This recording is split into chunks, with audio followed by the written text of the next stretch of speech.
కర్నూలు జిల్లాలో టీడీపీ మాజీ సర్పంచ్ను హత్య చేసిన సంఘటన స్థానికంగా ప్రజలను ఒక్కసారిగా షాక్కి గురిచేసింది. కర్నూలు జిల్లా పత్తికొండ మండలం హోసూర్ గ్రామంలో టీడీపీ మాజీ సర్పంచ్ శ్రీనివాసులు దారుణ హత్యకు గురయ్యారు. టీడీపీ మాజీ సర్పంచ్ తెలుగుదేశం పార్టీ నేత శ్రీనివాసులు బహిర్భూమికి వెళ్లినప్పుడు గుర్తు తెలియని వ్యక్తులు కళ్లల్లో కారం కొట్టి అతన్ని చంపేశారు.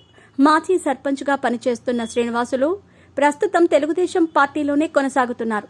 ఈ సంఘటనపైన పోలీసులు కేసు నమోదు చేసి దర్యాప్తు చేస్తున్నారు. హత్యకు రాజకీయ కారణాలు ఉన్నాయా లేదా వ్యక్తిగత కారణాలు ఉన్నాయా అన్న కోణంలో పోలీసుల దర్యాప్తు సాగుతుంది.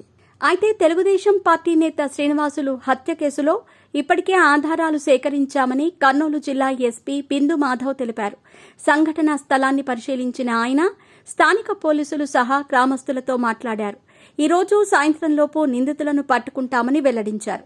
నిందితులను పట్టుకోవటానికి గాలింపు కొనసాగుతుందని ఆయన తెలిపారు.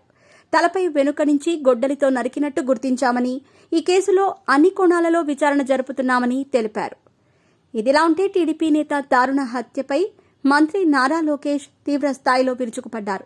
టీడీపీ మాజీ సర్పంచ్ భర్త శ్రీనివాసులు హత్యను ఖండించిన లోకేష్ ఎన్నికల్లో తెలుగుదేశం పార్టీ కోసం కీలకంగా పనిచేశారని, కక్షతోనే వైసీపీ నేతలు దారుణానికి ఒడిగట్టారని మండిపడ్డారు.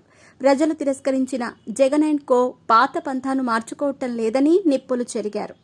దాడులు చేసే వారిపైన ప్రభుత్వం కఠినంగా వ్యవహరిస్తుందని మంత్రి నారా లోకేష్ హెచ్చరించారు. తెలుగుదేశం పార్టీ నేతల సహనాన్ని చేతగానితనంగా భావించవద్దు అంటూ ఎక్స్ వేదికగా ఆయన తీవ్ర ఆగ్రహం వ్యక్తం చేశారు. వైసీపీ మూకల చేతిలో హత్యకు గురైన శ్రీనివాసుల కుటుంబానికి తెలుగుదేశం పార్టీ అండగా నిలుస్తుందని నారా లోకేష్ హామీ ఇచ్చారు.